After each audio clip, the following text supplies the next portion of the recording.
Good morning, students. Today I will teach you the geography, chapter number 5, that is minerals. Minerals are fossil fuel. Coal, petroleum, natural gas are the example of fossil fuels. तो ये सब जो है ये fossil fuel का example है। और नीचे मेटेलिक और नॉन मेटेलिक मिनरल्स का जो डिफरेंस है ये बहुत ही इंपॉर्टेंट है। और डिस्ट्रीब्यूशन ऑफ मेटेलिक और नॉन मेटेलिक मिनरल्स जो है इसका जो एक चार्ट दिया हुआ है ये भी तुम बहुत ध्यान से पढ़ना है। ये ऑब्जेक्टिव टाइप क्वेश्चन के लिए बहुत बहुत बहुत इम्पोर्टेंट है। इसमें समझने का कोई बात नहीं है। कौन सा जगह वर्ल्ड में मेजर प्रोड्यूसर्स है, कौन कौन सा कंट्री, इंडिया में कौन कौन सा मेजर प्रोड्यूसर स्टेट है, ये सब यहाँ पे लिस्ट किया दिया हुआ है। Now the minerals fuels. Coal is formed from the decomposed remains of plants and remain buried under high heat and pressure over millions of years. ये millions of years में ये जो plants का जो decomposed portion है और ये ज़्यादा से ज़्यादा हीट और प्रेशर में ये ब्यूरिड होकर बर्न होकर ये कोल तैयार होता है। These inflammable organic substance found in the form of sedimentary rocks. ये जो ऑर्गेनिक सब्सटेंस मिट्टी के नीचे तैयार होता है ये क्या तैयार करता है? Sedimentary rocks in rich in carbon. और ये जो सेडिमेंटरी रॉक्स है इसमें कार्बन बहुत ज़्यादा तरह से रहता है। It produces huge quantities of heat when burned. और ये जब बर्न्ड होता है ये जो डिकम्पोज्ड प्लांट्स का जो रिमेनिंग पोर्शन जो डिकम्पोज्ड होता है तो ये जब बर्न होता है तब ह्यूज क्वांटिटी में हीट तैयार करता है। Coal has been therefore the source of power in steam engine for long. ये जो कोल है ये तो बहुत दिनों से स्टीम इंजन का जो सोर्स ऑफ पावर है ये है, हम सब ही जानते हैं। Since the industrial revolution in the 18th century coal is also used in the generation of electric power. ये जो इंडस्ट्रियल रिवोल्यूशन हुआ था 18th सेंचुरी में तब ये जो इलेक्ट्रिक पावर जो हम इलेक्ट्रिक घर यूज़ करते हैं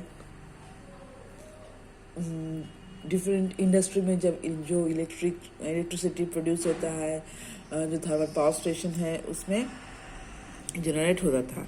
इन the early 20th century steel industries were primarily located near coal mines. 20th century में जो आयरन इंडस्ट्रीज स्टील इंडस्ट्रीज जो हुआ है वो ये कोल माइंस जहाँ जहाँ रहता है वहाँ के नज़दीक पे तैयार हुआ था। The thermal power station used coal to generate electricity. मैंने पहले ही बोला थर्मल पावर स्टेशन जहाँ पे इलेक्ट्रिसिटी जनरेट होता है वहाँ पे ये कोल ज़्यादा से ज़्यादा यूज़ होता है। Which was supplied to domestic and industrial sector. ये जो थर्मल पावर स्टेशन में जो इलेक्ट्रिसिटी पावर जो जनरेट होता है वो घर घर में हमारा डोमेस्टिक और इंडस्ट्रियल जो इंडस्ट्री में सभी इंडस्ट्री में लगता है तो इसमें ये सप्लाई करता है। There are 4 main types of coal, peat, lignite, bituminous and anthracite. Anthracite is the best form of coal. तो ये एंथ्रासाइट जो है ये बहुत ही इंपॉर्टेंट है, ये बेस्ट फॉर्म ऑफ कोल है। The leading producers of coal in the world are USA, China and India. ये भी बहुत इंपॉर्टेंट है। वर्ल्ड में सबसे ज़्यादा इन 3 कंट्री में कोल प्रोड्यूस होता है। In India coal is found in Jharkhand, West Bengal, Orissa, Chhattisgarh, Madhya Pradesh and Maharashtra. India में ये सब जगह में स्टेट में होता है। Coal is use to generate thermal power. Coal thermal power जनरेट करने में यूज होता है। A large amount of coal is required in the cement, chemical and steel industry. बहुत क्वांटिटी का जो कोल होता है ये सीमेंट फैक्ट्री, केमिकल फैक्ट्री और स्टील इंडस्ट्री में बहुत ज़्यादा तरह से यूज होता है। इसीलिए ये सब जो इंडस्ट्री है ये कोल माइन के नजदीक तैयार होता है। Now the petroleum. The word petroleum has been derived from the 2 Latin words petra meaning rock and oleum meaning oil। ये देखो ये जो पेट्रोलियम है ये 2 तरह इसका 2 मीनिंग है। पेट्रा मीनिंग रॉक और ओलियम मीनिंग ऑयल, तो रॉक एंड ऑयल ये पेट्रोलियम का दो पोर्शन का मीनिंग है. Is an inflammable oil that occurs in between sedimentary rocks etcetera.